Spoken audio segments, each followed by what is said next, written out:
Once upon a time, there was an island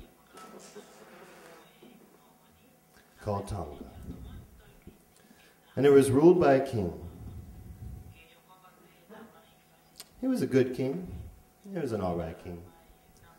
But he was a lonely king. He didn't have any close friends. Of course, the people of Tonga loved him, or at least he thought so, because whenever they saw him in public, they would go, "Huzzah, huzzah, it's the king!" Or whatever huzzah is in Tongan. But these interactions were always royal or official, formal. He would be decreeing this or cutting the ribbon on the new cafeteria in the government building, or maybe he was christening the new inter-island ferry. No one came up to him and said, "How are you doing, King? How are you feeling today?" Or "What do you think about the weather this last week?" Or "What about the rugby team this year?"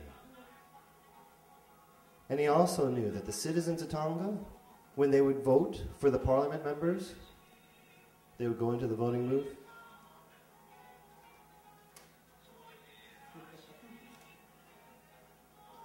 And they would always vote for the Democratic candidates. They would never vote for his.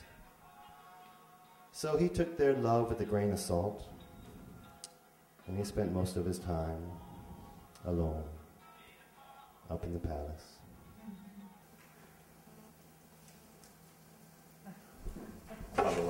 Hi. My name is Jesse Dean, a.k.a. J.D. Bogdanoff, the Jester to the King of Tonga. And I am the Jester for life. As you can see, I intended to build a jester, but he ended up looking more like a robot. But I liked the way he looked, and so I just left him that way, and I put those 2 diamonds on his chest to signify Jester.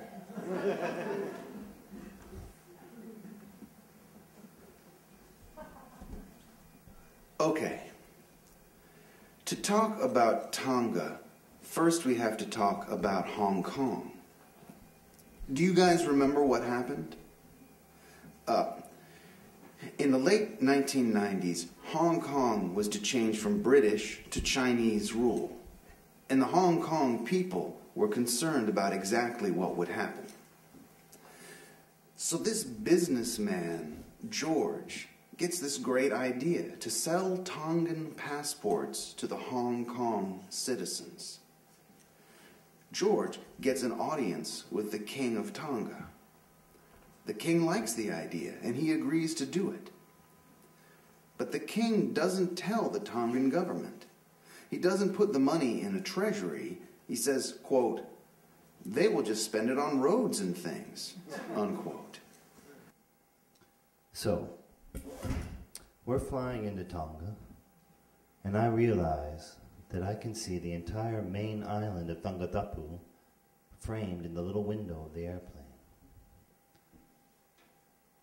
We come in for a landing, and I rent a bicycle. Because it's pretty flat, I can just use that to get around.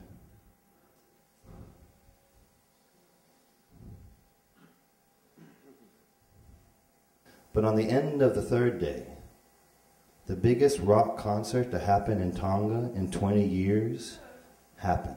Hey, good evening, Tonga! It's wonderful to be here.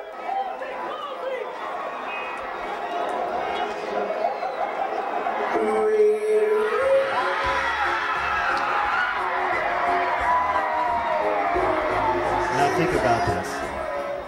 This is UB40. This is 2006. UB40 was popular in what, 1981? But they loved it. You know, they just don't get many concerts out there. Everyone, I swear, 80% of the population of the island was at this show. Everyone from the 80-year-old man to the infant. There was no alcohol served. And at the concession stands, the teenagers were buying dry ramen noodle packets and just eating them raw. I couldn't figure that one out. But the best part of the whole concert was the end. because the band stopped playing, and then everyone started to leave, and I'm like, no, come back, you have to cheer, they'll come back on for an encore.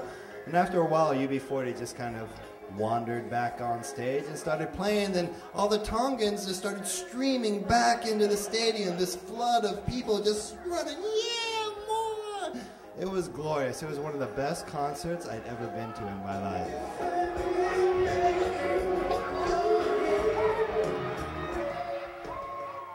So the next day I decided to take it easy and just go to the beach. And so I rode and I found just an isolated beach that I could just have to myself. This guy wandered by, we said hello, but an hour later he came back. I didn't have another character that looked like me, so I'm the clown there. He came back and we had this little conversation, and I asked him, well, he didn't know much English, I don't know any Tongan, so it was more gestural, but what do you do? And he was a fisherman. And I said, well, where's your pole?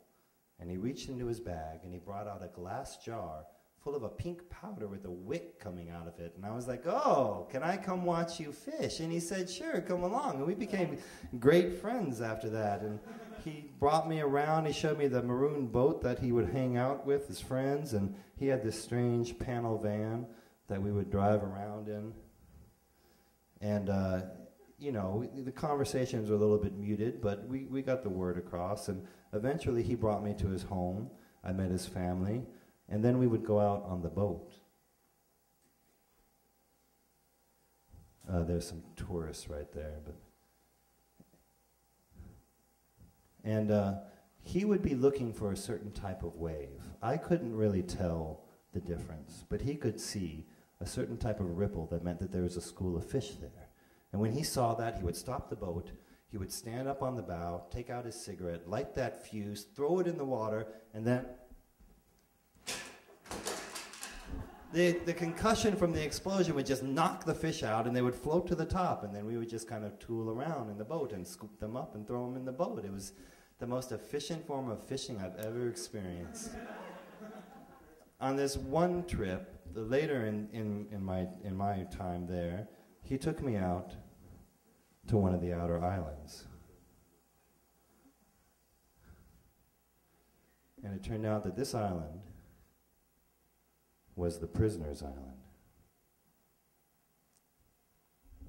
You see, in Tonga, if you get charged with a crime, they don't send you to jail. They just send you out to one of the outer islands. You have to live out there for your sentence. Every couple of weeks, they send out a supply ship, but you basically have to fish yourself and grow your own food and just live out there away from your relatives and your friends and such. And out there on this prisoner's island, the apex of my trip happened, the most important event. And I want to be so accurate explaining it to you that I decided to draw a map. The map is, to be accurate, is 1-to-1 scale. So it's kind of big, so I'm going to open it up back here, but I have a pair of binoculars that y'all can share.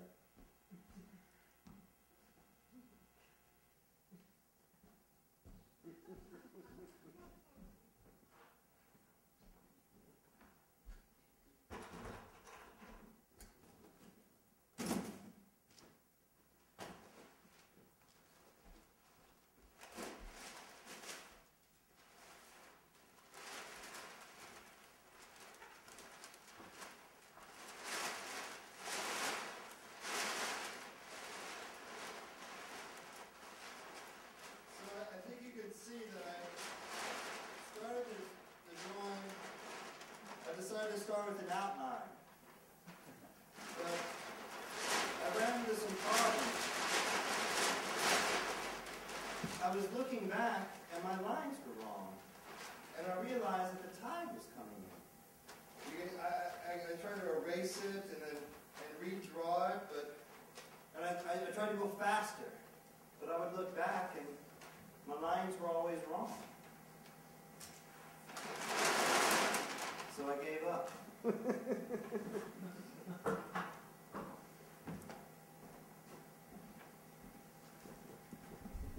So I don't think I can tell you that story if I can't be accurate. I'm sorry.